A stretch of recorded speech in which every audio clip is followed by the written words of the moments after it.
everybody. Today's something a little bit different. Pops is going to read you 3 poems written by your great-grandmother. Now the first poem is called Becky at 4. This might interest Zaki and Joshi the most, but here we go.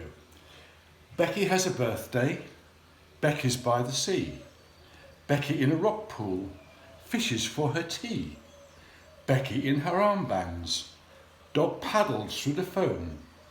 One day perhaps she'll grow a tail and call the sea her home. For Rebecca is a mermaid, a little water sprite. On land she's happy, unafraid, but the sea is her delight. Now the second poem is Rachel at 6, which might especially appeal to Luca and Harper. Is there anything at all Rachel cannot do? She's clever and she's pretty and daring too.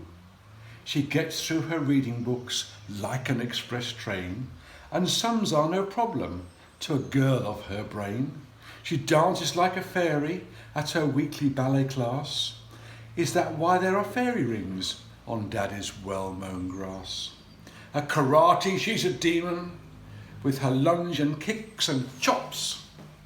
Yes, Rachel is a winner, and she doesn't mean to stop.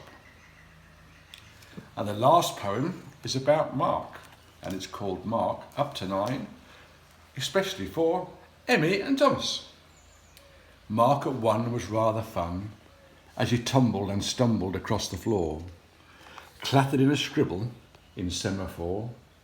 Mark at 2 was a manic driver of his Lotus Ferrari baby rider. Mark at 3 looked like a cherub dropped in for tea. When kisses and cuddles he'd had enough, he'd squirm and worm and cut up rough. At 4 the garden was his delight. Football, golf, on slide or bike. Driving his car like a bird in flight. Crowds of friends, the occasional fight. 5 was a time of parting and change. New house, new village and feeling strange. And looming like a threatened cloud, first day at school came around. With lunchbox, pencil case and tearful mum, he entered the classroom, butterflies in his tum. All was well, a grimming Mark said. School was swell. His teacher was great, his playmates fun, and his best friends had given him a great sticky bun. At 6 and 7 he was growing fast, sweet of face and straight as a mast, an imagination that filled his mind with perilous adventures of the fairy kind. When monstrous creatures creeping behind, let it be known they had not dined yet. At 8, Daddy Longlegs long, his small 2-wheel looked comically wrong, clothes hardly covered seat or tum, so new bike, new gear, new Mark complete. Now 9 in every way was fine, a beautiful dreamer, downright schemer, loving and generous and none the meaner.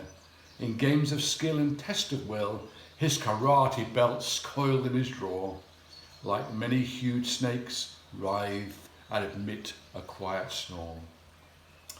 There be many more trophies and many more skills before Mark is 10 and his promise fulfills.